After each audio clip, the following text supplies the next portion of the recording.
We now move on to the next panel, which is personalization at scale, for which I would request the session chair to be Manish Sridhar, Group Marketing Head, Quess Corp. We have our panelist, Vaibhav Puri, Vice President Marketing, NoBroker.com, Jiten Mahendra, Chief Marketing Officer, Ample Technology, Ranjith Kumar, Head Marketing, Digital and E-Commerce, Airasia, Meghna Apparao, Director, E-Commerce and Retail, India, Meta, Taranjeet Kaur, Head of Media and Digital and PR, Tata Consumer, and Manas Gupta, Consumer Marketing Lead, Lenovo India. And can we please have a loud round of applause as they are about to unlock a lot of questions for all of you and make this ever so engaging.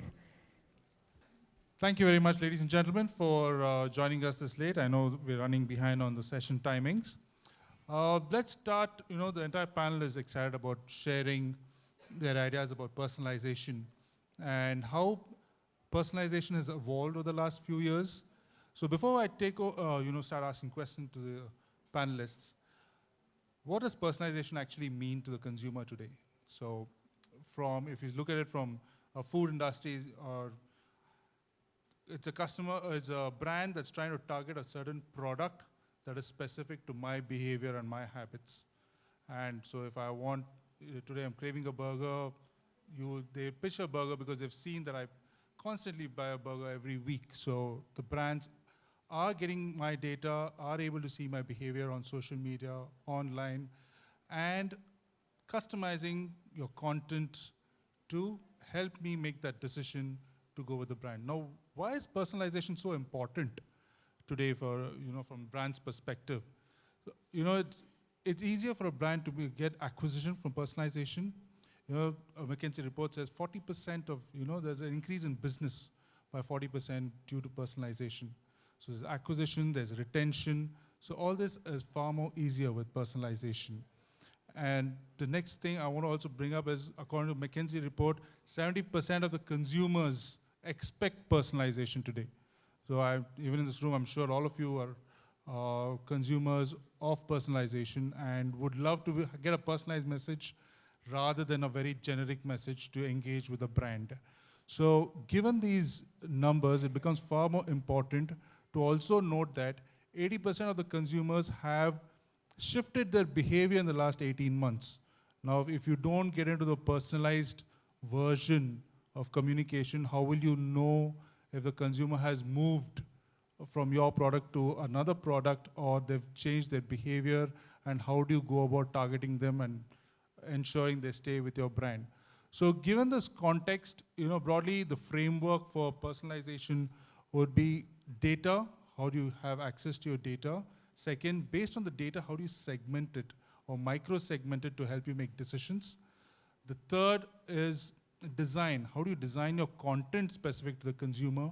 And the last being, how do you distribute the content across mediums based on what we have?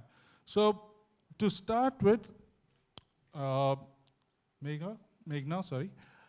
We'd like your expertise in terms of personalization from end user perspective. So what does it actually mean?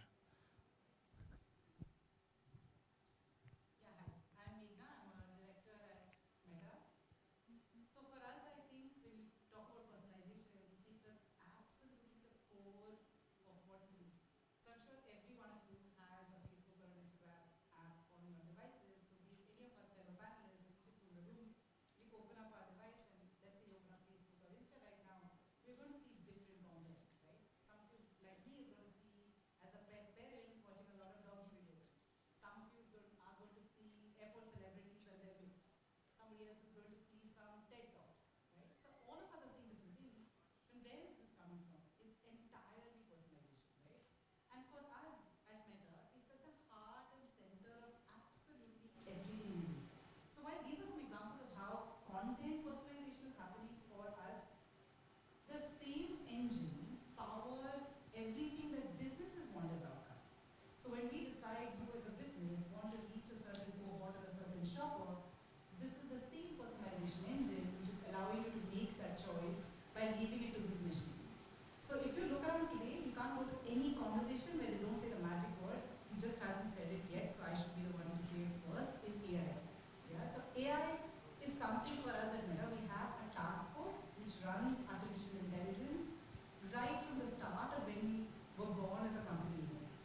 Diwali shopping experiences on product recommendation, gifting recommendations, etc., found something that they've never seen before on Facebook or Instagram, which is obviously deeply personalized, which then went to make them shop it.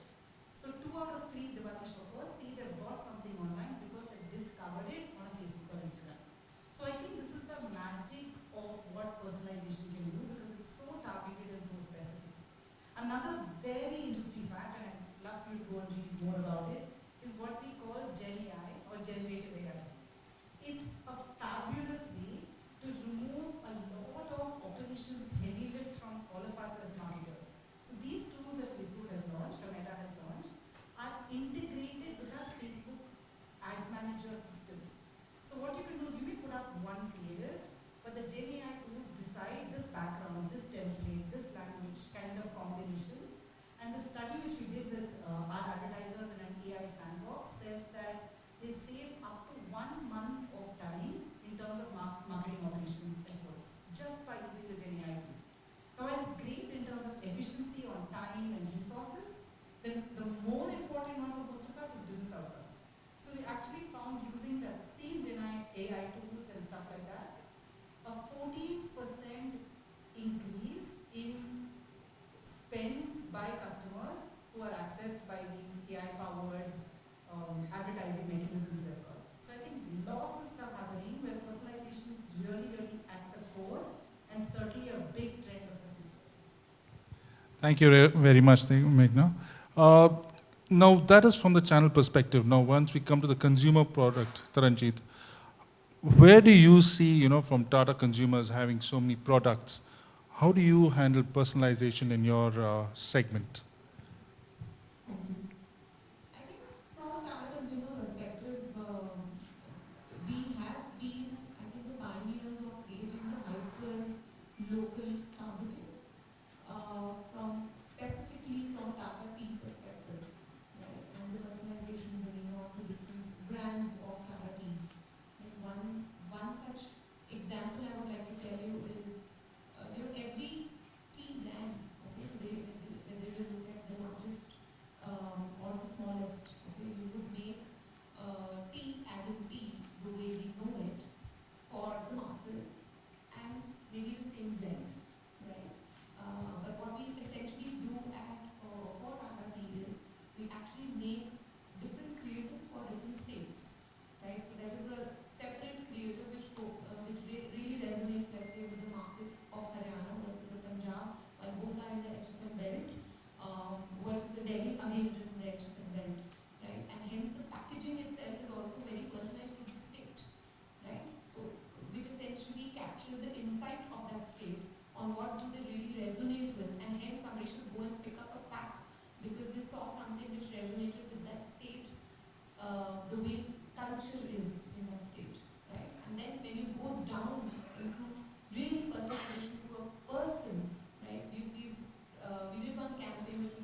Taranjeet, would you be able to put a number in terms of when you said the comparison between a non-personalized message campaign versus a personalized campaign? What do you see as a difference in business? Yeah, so I can say it, I would say from a response perspective in terms of the consumer resonating with your, I would say like a media KPI perspective, not really a sales perspective, because sales is also driven by a lot of other things than what you Yeah. put in.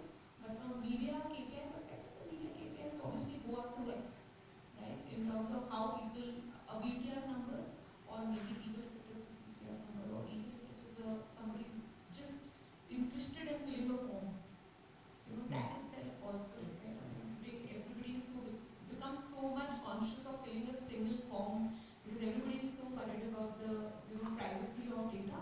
But when consumer really makes that effort of doing that and giving it to you, there is a lot of significance to it. Thank you very much, Taranjeet, for your insights. Coming to Ranjith, you're in a sector which is highly competitive, right? And how do you see personalization in the airline industry?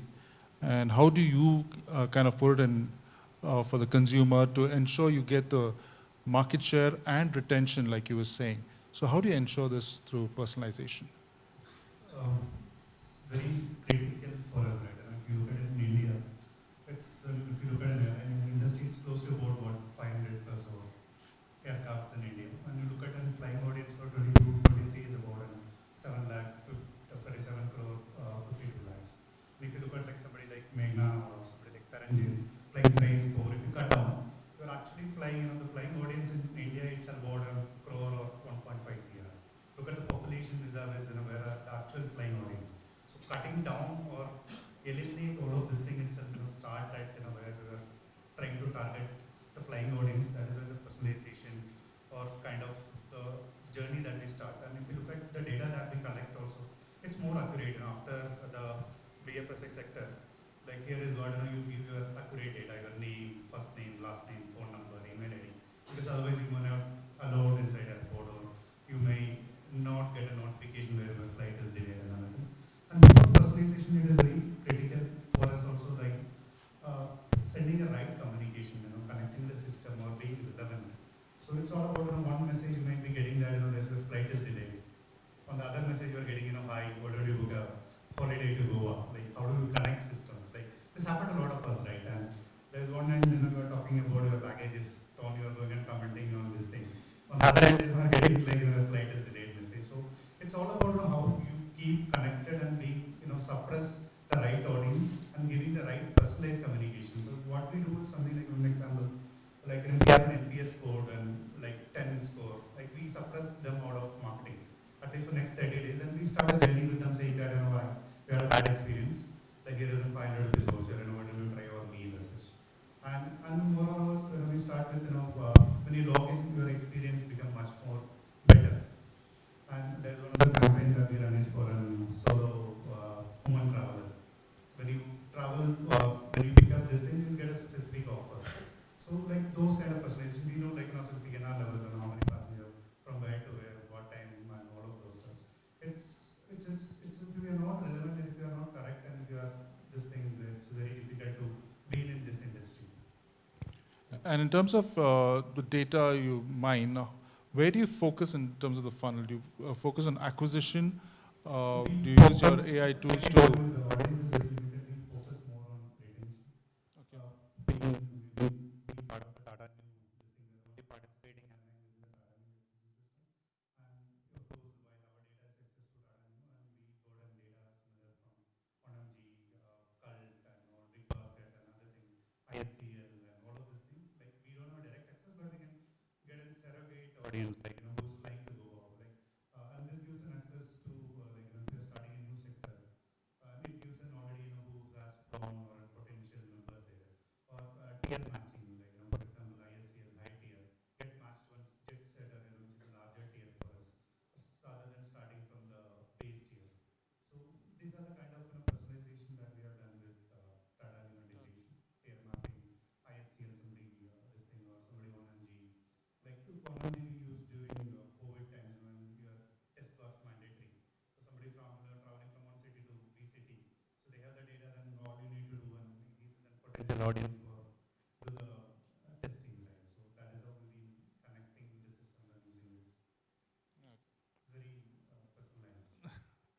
Thank you. And now, going to Vaibhav, in terms of data, in terms of services, one side you have the entire real estate, and on the other side you have your consumers who want real estate. How do we go about it? Vaibhav is not on the, that's what I was missing. So I'll route it to Manas on, so Manas, in terms of retail, how did we, because Lenovo has both e-tail and physical retail stores. How do you do personalization in terms of what are the tools you use, what are the processes? Because the experience has to be seamless across mediums, and how do you ensure that? Yeah, so coming to devices, right, PCs, and on flights at least there's a universe of 1 crore, right, or I have to, I mean the entire PC industry is only 10 lakh units a year, right, so imagine the amount of personalization which we have to do to start with to get to the right audience, right. Now, how we see it, right, is think about it as the funnel from awareness to advocacy, which is awareness, consideration, purchase, and advocacy. And on the other side is, the medium where you are capturing the consumer, right, in the digital journey process, right. So let's say it's a awareness campaign running on any video inventory, right. That's very different compared to somebody who is in our store experiencing the product and eventually making that decision, right? So the entire proposition has to be tailored towards the different objectives, right? The KPIs are again different, right?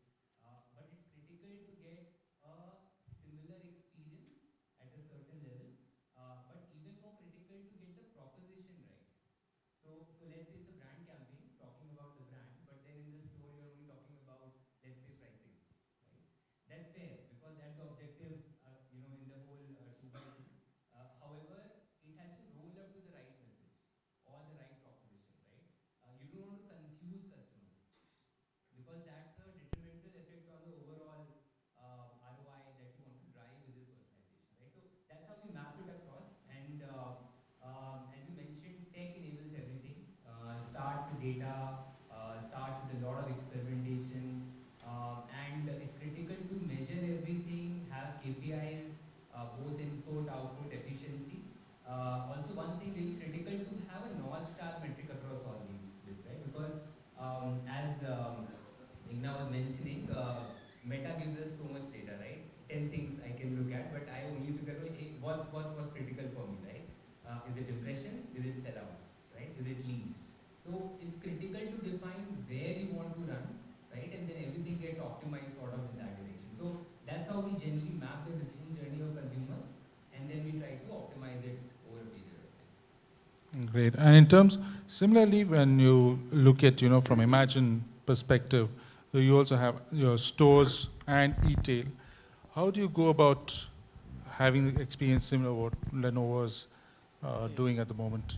So, I think we are moving from the reach task to the relatable, and affinity is now becoming important. That's where personalization becomes important. And I think one of the key challenge what we have is that personalization is purely dependent on the data and how much you know about the consumer. And if you don't know about it, this whole experience can go completely wrong. So I'll give you an example. We had around 10 million customer database, and we obviously go through the product category which the consumer is buying. And we saw that around 22-year-old women are buying kids wear.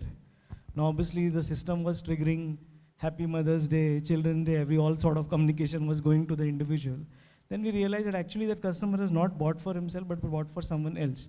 But that piece is obviously not getting recorded in the loyalty program.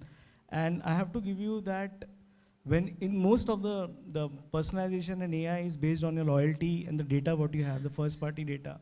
In India, the guy who's purchasing vis-a-vis the guy who's registering is completely different. So if you go to a retail, 80% of the name is by male, but the consumption is by women. If you don't look at the product category, you will think that all male are consuming your product, but actually the category what they're consuming is completely different. So you have to be very mindful of the fact that personalization needs a lot of sensitivity towards data and interpretation. So it just can't be fed in a system and a system will start churning out things. It can become dangerous. The other thing, I think what we do so Ample is a premium retailer. We have Imagine stores, which is Apple, Bose, Asics, and Under Armour. Now, though they are in a similar segment, but still there is a very different tone, relatability, attributes for each of these brands. Now, at a corporate level, how do you leverage it? How do you, use the learning of an Apple consumer to an Asics or an Under Armour or a Bose? So these are some things which obviously we do. But I have to say that personalization doesn't mean removing human intervention. The tech is only a facilitation, and I have done enough experiments and mistakes in this space where if you think that personalization is going to remove human intervention, it is going to create further problem. So, I have, I was a part of an automobile launch, and the feedback was that the customer pitch is not standardized across the dealership. So we recorded it in an MP3 player and gave it to everybody. And then we realized that nobody in a Bangalore, Delhi, Bombay wants to listen to the sales pitch through a iPod or an MP3 player. Whereas in a tier 2 city, they are excited to hear about it. So sometimes when the luxury customer is more discerning, more demanding, he needs human intervention. And that's where he calls for a personalization. Whereas in a tier 2, a tech does the personalization in a different way. So we need to be mindful of how to deploy personalization. Yeah. That's very interesting to say that, because Meghna said human intervention does come down significantly. And on the other hand, because there's both e-tail and physical retail, human intervention is important. Now, coming back to Meghna, in terms of, because the people sitting in the panel here are fairly evolved in terms of culture of AI usage of these tools. But there are a lot of brands that are still nascent in their entire journey of AI. What do you think they should be doing, or how do they get onto this bandwagon of AI quickly in terms of personalization? I think there are only a few of the brands that are mostly in the tech or e-tail, online e-commerce brands that have embarked on this journey. But there are a lot of brands that have not. So I wanted your perspective on this because you interact with a lot of them as well. So I think a great way to start is actually lean into a pilot and test and learn kind of a mindset with people who you believe are experts. So for example, at Meta, I was telling you in my earlier question that AI powers everything we do. Yeah? AI powers personalization, and that personalization helps with both content creation, advertising, to business outcomes, right? So I think the first step is that entire piece of testing and learning. So whatever it is that you're doing, so we call it our Advantage Plus suite of products. So our Advantage Plus suite of products is entirely AI powered. We see there is a lot of, let's say, nervousness and anxiety amongst marketers saying, hey, I want to decide my cohort by every single parameter, like an NCCS, like a demographic, like a geography, like a male, like a female. I want to set all those parameters because I believe that that is my customer set, right? Obviously, that's years of marketing which have brought you to that richness of understanding. But if you go and think about it, while that satisfies a lot of the core needs, I will continue. So I think today, for example, take the beauty category. Say 5-6 years ago, you may not have heard of men using a lot of beauty and personal care products. I don't know about my fellow panelists or those of you in the room, but today the trend is massive. So men use a lot of skincare products. But if I went back as a traditional brand and set my parameters, I might tend towards saying, hey, let me go for a women beauty. Now, with AI powered tools, and when you work with folks like Meta and Advantage Plus type of suite of products, it just says that Mr. X there is actually seeing a lot of skincare content, following a lot of skincare influencers or creators, doing a lot of DIY videos and reels, so he is the right TG for my skincare product. And hence, what should I as a marketer do? I should actually leave it to the machine, powered by AI, to make that choice for me. So one of the big conversations that we have in marketing rooms with folks like my panelists is to say, why don't you try this out? And then see what the machine throws out. And consistently, study after study, in India, globally, we have seen the return on ad spend, the cost per session, the click-through rates are definitely higher when you let the machine do the actions. But going back to your point, when you see something goes wrong, our role as marketers is to audit that system, and often you may find out, more often than not, that something may have been different about the creative. Something may have been different about the campaign, budget setting, etc. Fewer instances where it's truly gone wrong due to an error. Yeah? So I would say lean in, experiment a lot. But while you stay with that, I would say two massive trends that 100% you must latch on to. One is reels. Yeah? I want to ask you, how many of you have not watched a reel today? Yeah? And you can put up your hands bravely if you haven't. Not today, in life have you watched a reel or not. So what we've seen in India, through a fact study, is 97% of people have actually shared a reel. So as a marketer for me, that's a fantastic metric. So it's not a lean back. There are 2 billion reels which are played. But 97% of people tell you that I've actually shared a reel. So actually engage with that content and share it. Even better than that is we use this term called supercharging reels with creators. So creators and influencers. So people, about 74% of people say that they've discovered a product online through some creator showing up as content. Be it as an ad, be it as a user-generated content, doesn't really matter. So the massive trend I want you to definitely consider as you go into festive is look at what you're doing with reels. Within reels, look at what you're doing with creators and how you're bringing that together and leaving it to the power of the AI-powered tools to do the role for you. So each of you don't have to invent from your own. The second one very quickly is what I would say is messaging. For us, WhatsApp is the epicenter of our lives. This question I can bravely ask all of you. Is there anyone in the audience who hasn't used WhatsApp today?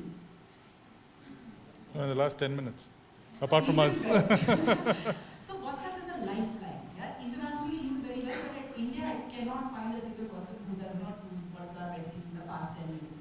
But I think the beautiful thing right now is how are you using WhatsApp and messaging solutions to engage with your customers. So as I heard Ranjith talk, that's the only thing buzzing in my brain. Like, it's a beautiful concept that he's saying that you're using WhatsApp to talk to someone, but be clear about the context. I can say, hi Meghna, you are searching for a Goa trip, here's a great discount for you, but please don't send that message if I've actually had a problem with a delayed flight 1 minute before, right? So how do you bring the ecosystem together? So 1 billion messages are sent on WhatsApp.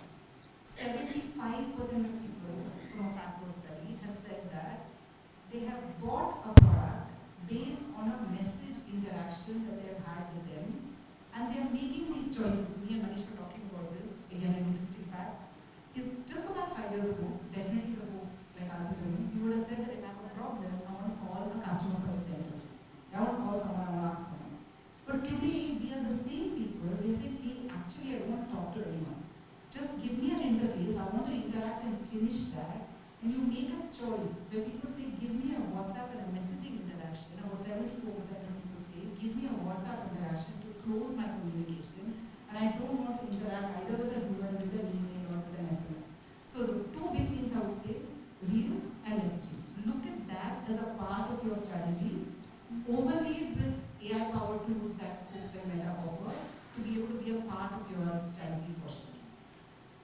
So are you saying they should first work on the consideration part of the funnel and then move to leads, especially for organizations that are not embarked on this entire AI journey? So I would say, going back to the way you were describing the whole funnel, right? I think be it reels, be it messaging, be it AI, the power works across the funnel. You have to decide the right use case. Yeah? So you may say right on top of the funnel, I want to create brand awareness. So I want to have contextual reels shown to people. Like what she was saying just recently, Punjab has a different behavior from Haryana, from a Delhi. If you come south, English sharper, right? You don't want to show English communication or an English creator, English speaking creator, or Hindi speaking creator to the 5 states in the south. Correct. But you don't have to make that choice. You put up 5 pieces of communication. So I'm a Telugu, but I'm living in Bangalore. So I don't want to see, I don't want you to go geo-targeted and show me something in Kannada. I want you to recognize the fact that I watch a lot of Telugu content and personalize and show me the Telugu version of your ad or Telugu version of your reel. So at Meta we call it dynamic language optimization, which is a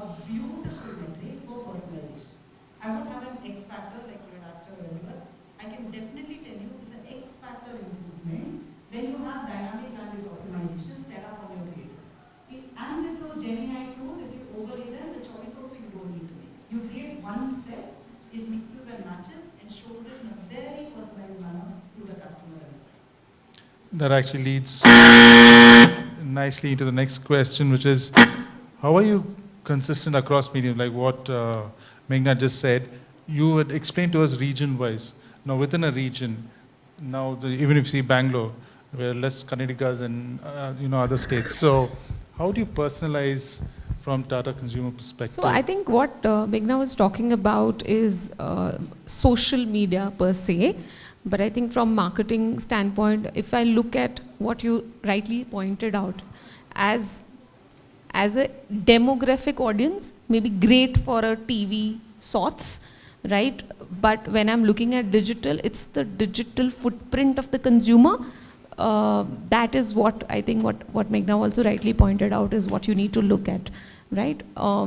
In fact, I think 2 days back we were having a discussion with Amazon guys, and we were just having that discussion on why you should not look at demo and why you should look at a psychographic or a digital footprint, because it may be completely misleading if you have a preconceived biases as a marketeer. I think from that standpoint, I would absolutely agree. But if I were to go all digital platforms that exist within the ecosystem for a marketeer, whether it is a CTV or whether it is all other platforms, there is a fair amount of AI that you can use everywhere, right, in terms of personalization. And I think right now we are also working towards how do you personalize your messaging on a CTV, right, from a standpoint of, but then that also has to solve for the universal ID, backend. A lot of times, even when people log on to an e-com platform, they may have shared accounts, right? And hence, how do you really track the person on those kind of platforms? So yeah, I would feel the ecosystem within the digital standpoint is enabled, but has it excelled in the personalization manner? The answer is it's WIP, right? For some platforms, I would say, not for all. Right? Some platforms like Meta has already achieved that. But the smaller ones in the tech company, I would still feel we do find some limiting options sometimes in getting there. But I would feel, I think from a standpoint of where we want to be in terms of personalization, talking to the consumer, really getting the guy to be addressed on names, whether it's on packaging itself, right? So I would just want to tell you one example where we actually connected an outdoor campaign to a real-time digital messaging, where somebody could actually see. We did a Mother's Day campaign on Tata Tea Gold, where when people were walking in the mall, they could actually put a message on, and of course enabled by Meta, on Instagram, and say, this is the message for my mom, and they could see it on a real-time hoarding with their mom's picture. Right? Imagine the mother's joy when she sees herself on a big, large outdoor hoarding, and you're standing there and it's a surprise for the lady, and then you get a personalized pack immediately printed for you. Right? I think that's another level of personalization where we have really, I would feel, done a good job. And I think it has given its own results, and I would feel that's the way to go. But is it the answer for all brands? I don't know. Maybe sometimes you may want to take a route which is more connected to what the audience really wants, right? Versus what you feel the audience wants, right? There's a difference, yeah. Okay, and when you come to Lenovo, between, how do you keep your messaging consistent? Now in terms of design, can you pass the mic? In terms of, especially your POS, and you're talking on social media, you've attracted the person to come into your outlet. How do you keep the touch point consistent and personalized even at the stage of buying? It's a tough one, right? Especially given the number of media channels which are there today, right? I think eventually it boils down to how sharp your value proposition is, how sharp your communication is, right? And if it's really well defined, typically percolates down in the right manner. However, what we typically do is to look at the KPIs, do a fairly robust audit of the messages which is going out into the market, and then figure out, hey, are we going wrong, are we going right or not, right? I think the other thing is, are we really talking to the right customer at the right media? For example, audio streaming, for example, right? Now you can't run a TV ad on a Spotify or a Dana, So you have to be consistent on the media also on what it is that you are putting forward. I think all these things come into the picture. I know we are very short of time. We have been getting A lot of reminders. Yeah, reminders. So I can talk and talk on this, but yeah, I think. So yeah, given the time constraint, I'll ask one last question, Jiten. In your category, where do you think personalization will lead over the next few years? Where do you think we'll go from here? So definitely, I think what we're talking about is the best case scenario, but each of the brands and industries are in multiple stages. So personalization here starts with recognizing that you are a consumer in the brand franchise, going to a language which you speak in, trying to figure out a movement which you really want to interact with the brand, and then try to evaluate either by a category which is a complementary or supplementary.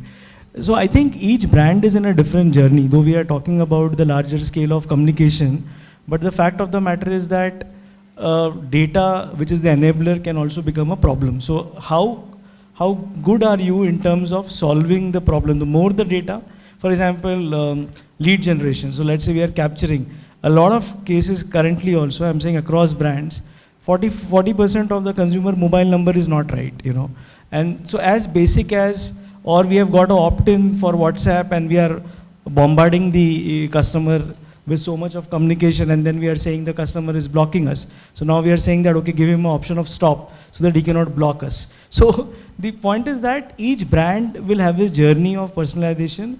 Personalization, I think what is going to happen for all of us is at a cohort level and then at an individual level, because I think cohort level is still easy.